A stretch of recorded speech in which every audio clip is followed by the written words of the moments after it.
తెల్ల వెంట్రుకల సమస్య అండి. Grey hair.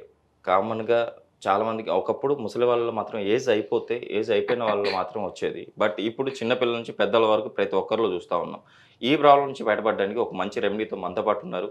MD Ayurveda doctor CH శ్వేత గారు. అసలు ఈ రెమెడీ ఏంటి? ఈ రెమెడీని మనం ఎప్పుడెప్పుడు అప్లై చేసుకోవాలి?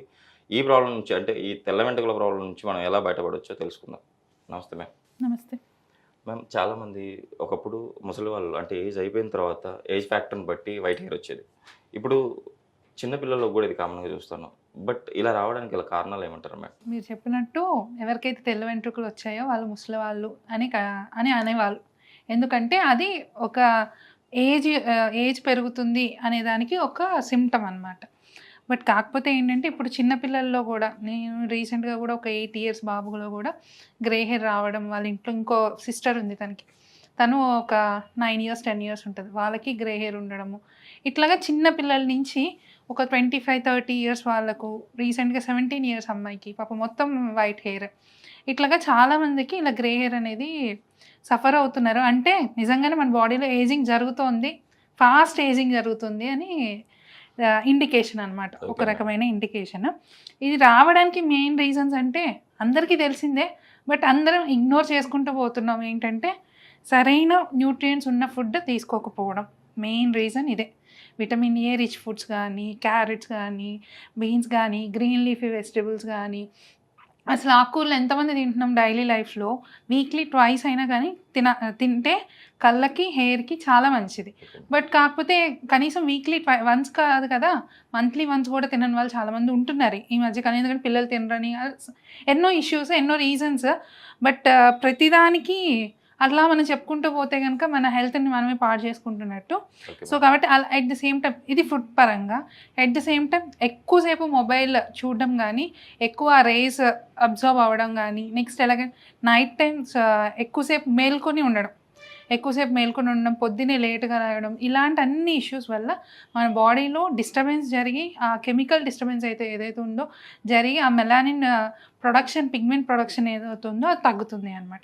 అట్ ద సేమ్ టైం ఇంకా మనం చేసుకునేవి ఏంటంటే హార్ష్ కెమికల్స్ ఉన్న కండిషనర్స్ కానీ, షాంపూస్ కానీ యూస్ చేయడము, అండ్ రెగ్యులర్గా హీటింగ్ కర్ల్స్ రావడం కోసమని ఇలా ఎక్కువ హీట్ అప్లై చేయడం, అలాంటి దాని వల్ల కూడా ఏదైతే ఆ టిష్యూకి ఉండే ప్రొటెక్టివ్ హెయిర్కి ఉండే ప్రొటెక్టివ్ లేయర్ ఏదో ఉందో అది డ్యామేజ్ అవుతుంది. దానివల్ల గ్రేయింగ్ అనేది చాలా ఎర్లీగానే చాలా మందిలో చూస్తున్నాం. ఈరోజు మన ప్రేక్షకుల కోసం ఎలాంటి హోమ్ రెమెడీ చెప్పబోతున్నారు? ఇది సింపుల్ అండ్ ఈజీ రెమెడీ. కంటిన్యూస్గా యూస్ చేస్తే కనుక డెఫినెట్గా చేంజ్ చూడొచ్చు. ఇది ఏంటి అంటే నీలిమందు అంటాం కదా, నీలిమందు చెట్టు ఆకు యొక్క పౌడర్, ఎట్లా and at the same time మెంతులు పౌడర్ అండ్ ఆమ్లా, ఈ 2 మెయిన్ డ్రగ్స్ అండి. నీలి అండ్ ఆమ్లా కావాల్సిన సి విటమిన్ ఎక్స్టర్నల్గా అదేంటి ఎంతైతే ఉపయోగపడుతుంది, ఎక్స్టర్నల్గా న్యూట్రియంట్ సప్లిమెంట్ ఇస్తుంది. సో కాబట్టి ఆమ్లా. అండ్ ఇంకోటి నేను చెప్పేది ఏంటంటే దీంతో పాటు ఇంటర్నల్ కరెక్షన్ కూడా కంపల్సరీ అవసరం. ఆయుర్వేదిక్లో ఆ పరంగా చాలా మెడిసిన్స్ ఉన్నాయి, రసాయన మెడిసిన్స్.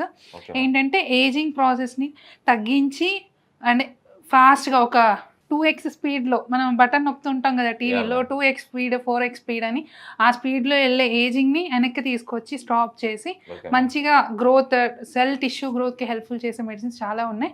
ఇంటర్నల్ కరెక్షన్ కూడా కొన్ని కండిషన్స్లో అవసరం. అట్ ది సేమ్ టైం ఎక్స్టర్నల్గా కూడా మనం ఇందాక చెప్పుకుంటున్నట్టు నీలి powder, Amla powder, methi powder and onion juice.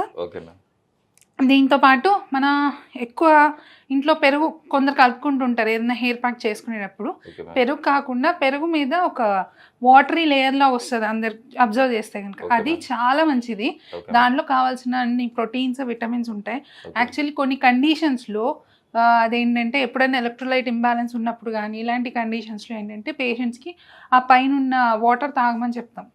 పెరుగు కాకుండా పైన వాటర్, ఆ వాటర్ కూడా చాలా హెల్ప్ఫుల్ అవుతుంది. ఇవన్నీ కలుపుకొని ఒక ప్యాక్లో చేసుకుంటే కనుక మంచి రిజల్ట్స్ ఉంటాయి. మనం ఈ ప్యాక్ రెడీ చేసుకున్న తర్వాత ఎన్ని రోజులు వాడాలంటారు? ఇది రెగ్యులర్గా ఒక 1 మంత్ కనుక వీక్లీ ట్వైస్ వేసుకుని యూజ్ చేస్తే కనుక మంచి రిజల్ట్స్ కనిపిస్తాయండి. నిదానంగా చేంజ్ అవ్వటం కనిపిస్తుంది. నేను ఇందాక చెప్పినట్టు ఎవరైతే హీటింగ్ ప్రొసీజర్స్, స్టైలింగ్ ప్రొసీజర్స్ వాళ్ళు వాడతారో మ్యామ్. వాళ్ళకి మంచి ప్రొటెక్షన్గా కూడా హెల్ప్ఫుల్ అవుతుంది. Okay ma'am. At the same time ఎవరైనా చిన్న పిల్లల నుంచి కొంచెం ఇలాగా ఎవరికైతే అబ్నార్మాలిటీస్ ఉన్నాయో ఓకే మ్యామ్. వాళ్ళకైతే కనుక ఇంటర్నల్ మెడిసిన్స్తో పాటు ఈ హెయిర్ ప్యాక్ కనుక అప్లై చేసుకుంటే కనుక మంచి రిజల్ట్స్ చూడొచ్చు ఖచ్చితంగా. అండ్ ఏంటంటే కొన్ని యాంటీ గ్రేయింగ్ ఆయిల్స్ అని ఉంటాయి ఆయుర్వేదిక్లో ఎక్స్ప్లెయిన్ చేసినవి. వాటిల్లో ఏంటంటే ఇంకా మనము తామర పూలు తెలిసి ఉంటుంది కదా, యా మ్యామ్. దాని ఆకులు కూడా దాంట్లో మిక్స్ చేసి ఆయిల్లో మిక్స్ చేసి ఇస్తుంటాము. బట్ కాకపోతే అందరికీ అది అవైలబిలిటీలో ఉండదు. సో కాబట్టి అవైలబిలిటీలో ఉన్న వాటిని, సో అందుకే హోమ్ రెమెడీ అన్నాము, అవైలబిలిటీలో ఉన్న వాటితో మనం చేసుకోవచ్చు. తామరపు ఆకులు మన అంటే గ్రే హెయిర్ని ప్రాబ్లమ్ని సాల్వ్ చేసుకోవడానికి ఎలా యూజ్ అవుతుంది మ్యామ్? ఇప్పుడు మనం చెప్పినట్టు వీటన్నిటితో పాటు ఆ తామరపు ఆకుల్ని ఆయిల్లా ప్రిపేర్ చేసుకుని అది కనుక రోజు యూస్ చేసుకోగలిగితే కనుక, ఎక్స్టర్నల్గా అప్లై చేసుకోగలిగితే కనుక నిదానంగా హెయిర్ ఖచ్చితంగా వైట్గా ఉన్న హెయిర్ బ్లాక్గా కన్వర్ట్ అవుతుందండి. Okay ma'am. ఎన్నిసార్లు మనం అప్లై చేసుకోవాలి మ్యామ్? ఎన్నిసార్లు అంటే కనీసం ఆల్టర్నేట్ డేస్ అప్లై చేసుకుంటే కనుక మీకు ఓన్లీ ఇన్ 20 డేస్లో మీకు ఆ చేంజ్ అయితే కనిపిస్తుంది. మ్యామ్, ఇది అప్లై చేసుకున్న తర్వాత మనం డైరెక్ట్గా వాష్ చేసుకోవచ్చా, లేకపోతే ఇంకేమన్నా ఉన్నాయా? ఇది అప్లై చేసుకున్న తర్వాత ఒక 20 మినిట్స్ ఉంచుకుని, మరీ హెయిర్ డ్రైగా అవ్వకుండా, అలానే మరీ తడిగా ఉన్నప్పుడు కాకుండా కొంచెం తడిగా కొంచెం డ్రైగా ఉన్నప్పుడు ఒక 20 మినిట్స్ తర్వాత హెయిర్ నార్మల్ వాటర్తో వాష్ చేసేసుకుంటే ఓకే కనుక మ్యామ్. మళ్ళీ ఆ రోజు ఈవినింగ్ కానీ నెక్స్ట్ రోజు మార్నింగ్ కానీ షాంపూ అప్లై చేసుకుంటే కనుక దీని ఎఫెక్ట్ మా స్కాల్ప్లో ఉంటుంది. బట్ కంపల్సరీ వాష్ అయితే నార్మల్ వాటర్తో వాష్ చేసుకోవాలి. ఎందుకంటే ఏంటంటే అలా ఉంచేసుకుని ఎక్కువ బ్యాక్టీరియా ఏదైనా ఫంగల్ ఇన్ఫెక్షన్స్ రాకుండా ఉండడానికి అలా వాష్ చేసుకుని నార్మల్ వాటర్తో ఆ రోజు ఈవినింగ్ కానీ ఆర్ నెక్స్ట్ డే మార్నింగ్ కానీ షాంపూతో వాష్ చేసుకుంటే కనుక బాగుంటుంది. చిన్నపిల్లల్లో వచ్చే గ్రే హెయిర్ ప్రాబ్లమ్ని అండ్ పెద్దవారిలో కూడా వచ్చే ఈ గ్రే హెయిర్ ప్రాబ్లమ్ని మన రెమెడీని పాటించి కంపల్సరీ వాళ్ళు ఈ ప్రాబ్లం నుంచి బయటపడతారని ఆశిద్దాం మేడం.